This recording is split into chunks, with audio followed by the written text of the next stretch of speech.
Okay, my name is Chef Idro, and I am a chef, owner and founder of Idro Street Foods, your famous street food outlet, the best one in the city, Kampala, 256, number one. So basically, my story is all about street foods. In Africa, we eat street foods, and street foods is like one of those things that we live by every single day. Everyone in Africa eats a street food. You walk by the street foods, and African street foods for very many years have been ignored and have been like undermined in a way. But I am here to rewrite that story, to make it better. And that's what Idris Street Foods is all about. Why did you choose street foods? Apart from, there are so many other things you could have done. You could have done maybe continental dishes. Why street food?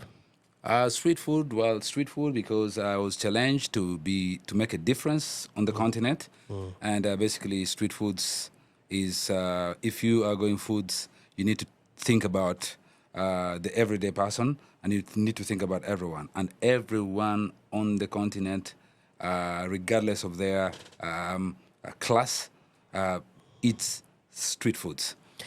So, when did you learn cooking? Did you go to chef school? Did you learn on the street? Why did you go to school to learn cooking food?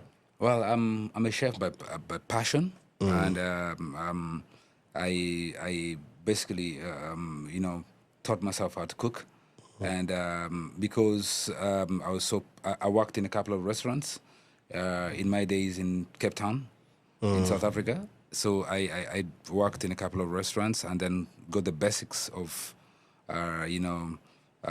basically cooking, and then from there onwards I taught myself. A lot of the things that I do is self-taught. Self-taught. Yes. So, if you had to find yourself, let's say, 15, 20 years ago, and you had to speak to yourself and to advise yourself, what would you tell the young Idris? I'll tell the young Idris basically to be patient, to be patient. Patience is key. I think patience is one of the biggest ingredients of success. If you really want to be successful, you need to learn how to be patient. So I will always tell the young Idris to be patient. Okay. And I think that's pretty much it. There are a lot of other things, but for me, patience is the one that stands out. Yes. And what are some of the challenges you're facing as a chef, as a person doing street foods in the African market? What are some of those challenges you're getting as a business owner, somebody trying to do something like that? There are very many challenges, just like any other dreamer on the continent. I said to my friends that it's time for us Africans to dream. It's time for us to do big things. But we have a lot of challenges on the continent, of course. Access to finance, especially when you are doing a business such as mine, which is cash intensive, and you don't have access to the finance to get you going. So that becomes a problem. We don't have venture capitalists. It's a big problem. I mean, if you look at some of those developed economies, one of the reasons why they actually thrive and grow at a faster rate is because they have the support system in the first world, in the developed economies, is better than the support system that we have here. So, for instance, the venture capital problem.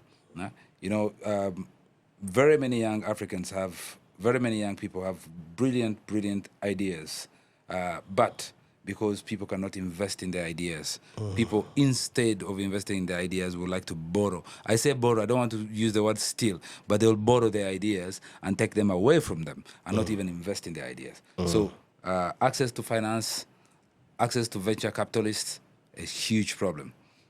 What is the big dream here with Idris Street Food? What is the dream? The big dream is we are creating Africa's we're creating Africa's first real indigenous food outlet, fast food, street food franchise or food outlet. And yeah, this is how our story starts. Our story starts here in Uganda, and this is how but our dream is the Afro dream. That's why I'm called the Afro dancing chef, because we're not looking at Uganda only as a market. We're looking at a broader African Afro market. Does it mean we shall have different restaurants that do cook different indigenous African street foods? Because in Uganda, today Rolex is a street food. Yes. Nyama choma muchomo. Yes. On a stick is something we've had indigenously. Yes. And then in Kenya, it's matumbo and maybe some other thing. And then in Malawi, Zambia, South Africa, they're all different street foods. Yes. Are you going to have different street foods for each African market, or we are carrying one food to the rest of the market, just like the Middle Easterns have done with shawarma? I think all Africans eat the same street foods. For me, I've traveled around the continent. I'm very passionate about the continent, and I've seen that the our food is it's very much the same. The only difference is how we cook. For instance, you'll find that West Africans are people who are very, who love hot stuff, and then you find that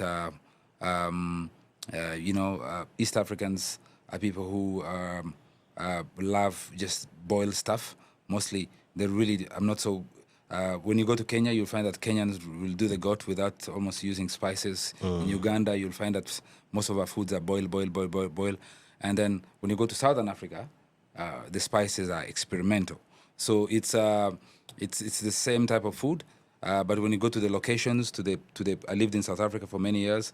When you go to downtown Soweto, when you go to downtown, when you go to some of the locations in Cape Town, in Kailicha, in Guguletu, you find that people eat the matumbo that you mentioned about in Kenya, and you find that in many other parts, even in DRC, people eat matumbo. In Nigeria, people eat matumbo.